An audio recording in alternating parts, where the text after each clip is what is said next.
రాష్ట్రంలో బహుజన్ సమాజ్ పార్టీ రాష్ట్ర కోఆర్డినేటర్గా నేను నియమితులైనందుకు, నన్ను నియమించినందుకు బెహన్జీ కుమారి మాయావతి గారికి నా ధన్యవాదాలు తెలియజేస్తున్నాను. నాతో పాటు పనిచేస్తున్నటువంటి రాష్ట్ర అధ్యక్షులు పరంజ్యోతి గారు తదితర మిత్రులందరికీ శుభాభివందనాలు. ఈరోజు ఇక్కడికి నాకు ఉత్తరాంధ్ర రావటం చాలా ఆనందం కలిగింది. ఎందుకంటే గతంలో నేను ఇక్కడ 2 జిల్లాల్లోనూ పనిచేసిన, ఇటు విశాఖపట్నం అటు శ్రీకాకుళం. ఈ జిల్లాలన్నీ కూడా వాతావరణం ఎట్లా ఉంటుందంటే ఇవన్నీ బహుజనుల జిల్లాలు. ఇవి రాష్ట్రాన్ని ఏలేటువంటి కులాలు ఏవైతే 2 ఉన్నాయో ఆ 2 కులాలకి సంబంధం లేని జిల్లాలు ఈ బహుజన్ జిల్లాలు. అయితే ఈ బహుజన్ జిల్లాలు బహుజనుల చేతిలో ఉన్నాయా, ఎవరి చేతిలో ఉన్నాయో మనం ఈ రోజున ఆలోచించాలి.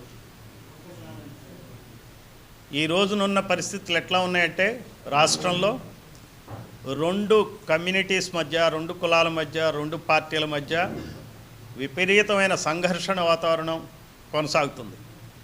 రాజకీయ వ్యాపారం కొన్ని వేల కోట్ల రూపాయలతో సాగుతుంది. ఆంధ్రప్రదేశ్ రాజకీయాలు చాలా పనికిమాలిన రాజకీయాలుగా తయారైనాయి. కొన్ని రాష్ట్రాలతో మనం కంపేర్ చేసుకుంటే మన రాష్ట్రంలో రాజకీయం అనేది చేయాలంటే కోట్ల రూపాయలు కావాలి. ఇక్కడ కోట్లు ఇచ్చి ఓట్లు కొనుక్కుని రాజకీయాలు చేస్తున్నారు. ఇక్కడ ధనవంతులే రాజకీయాల్లో ఉండగలరు, ధనవంతులైన కులాలే ఉండగలవు. ఇక్కడ ఈ రాష్ట్రంలో జరుగుతున్న అరాచకమైన పరిస్థితి ఏంటంటే, అప్రజాస్వామికమైన పరిస్థితి ఏంటంటే, ఇక్కడ ఉన్నది democracy is for the cast, by the cast, of the cast. ఇది కులం కోసం ప్రజాస్వామ్యం, కులం చేత ప్రజాస్వామ్యం, కులాల యొక్క ప్రజాస్వామ్యం. అంటే ఇది ప్రజాస్వామ్యమా కులస్వామ్యమా మనం ఆలోచించాలి.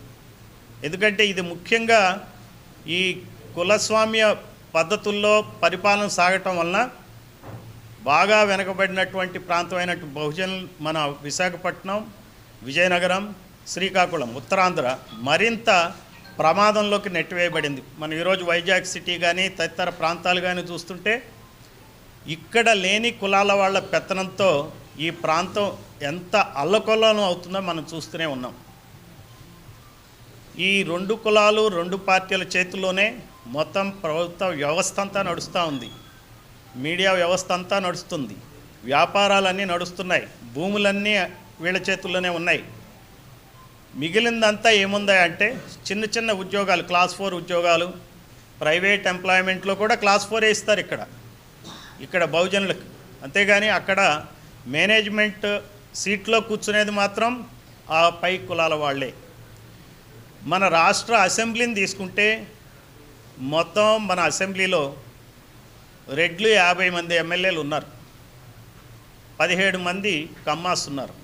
అంటే 67 మంది ఎమ్మెల్యేలు, 175 ఎమ్మెల్యేల్లో 67 మంది 2 కులాలకు చెందిన వాళ్ళే.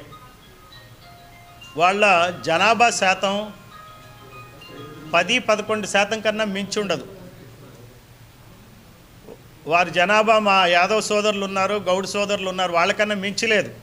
కానీ మా యాదవ్ సోదరులకు కానీ గౌడ్ సోదరులకు కానీ ఉన్న సీట్లు 10-15, వీళ్ళకి 70 సీట్లు. అలానే ఎస్సీ సోదరులు 18% ఉన్నారు. 18% కూడా 29 సీట్లలో వాళ్ళని కుక్కేస్తున్నారు. వేరే సీట్లలో పోటీ చేయడానికి వీల్లేని పరిస్థితి క్రియేట్ చేస్తున్నారు. ఎస్టీ సోదరులు దాదాపుగా 6-7% ఉన్నారు. ఈ 2 కులాల కన్నా ఎక్కువే ఉన్నారు, కానీ వాళ్ళని 7 సీట్లకే పరిమితం చేస్తున్నారు.